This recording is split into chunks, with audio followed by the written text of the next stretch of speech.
Tingin ko beyond na ito sa pag-aayos eh.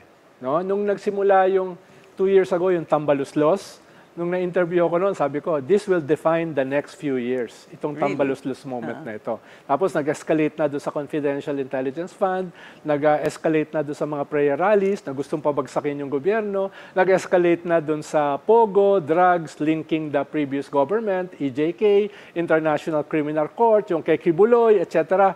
Parang too much water under the bridge para ayusin ito. Ngayon, tingin No ko... turning back na to?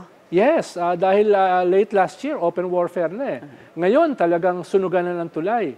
No? Hindi na to line on the sand. This is a chasm. No? Hindi ko alam kung merong pwedeng tumawid dito para ayusin. I doubt that very much. Dahil mukhang ngayon, going for the jugular na sila eh. Dahil yung Damocles swords sa ulo ng mga Duterte, ay medyo... Ano ba yung mga Damocles sword yung na isa, nakatutok? yung International Criminal Court. ICC. Na mismo for the first time, naglabas si Executive Secretary Bersamin nung Quad meeting na wala na kami magagawa. Talagang papasukin na namin yung Interpol. Interpol, sabi niya. Oo, if wala I read naman, notices... Wala naman talagang mag-i-implement nung international warrant. Kundi Interpol, okay. Ganoon naman talaga yun. So nilinaw niya yon, okay. At nagsalita ang Presidente, same day. Eh kung gusto mo naman palang, sabi kasi ni Digong, ano magagawa ko?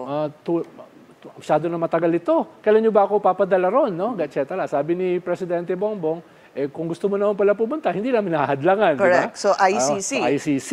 It may come earliest next month, latest February. No? Fearless forecast. No? Ikalawa, yung cases na sinampa ni Trillanes at posibleng isampa ng DOJ. Linking yung mga Duterte sa drugs, sa POGO, sa money laundering, at even sa extrajudicial killing, sa murder, no? Serial murder. No? Seryoso yan dahil non-bailable yung mga kaso na yan. No? Ikatlo, itong impeachment, na kung mag-succeed, hindi na makakatakbo si Sara for any elective position, kahit barangay councilor, kung mag-succeed yan. No? Kaya, kanyan, survival fight na yan. Kung yung mga Damocles sword yan, kahit isa lang yan, bumagsak, baka ma-erase ang mga Duterte sa ating political landscape. Pero ano ang para sa'yo, personally, ang weakest dito sa tatlong to? Is it the ICC? Is it the cases that could be filed? Or is it impeachment?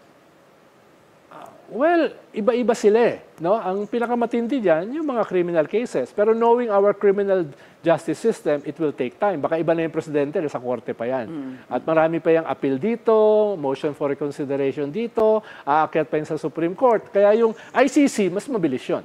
Dahil 7 years na nilang nagka-case build-up. At hawak nila yung mga testigo like Las Cañas, Matubato, etc.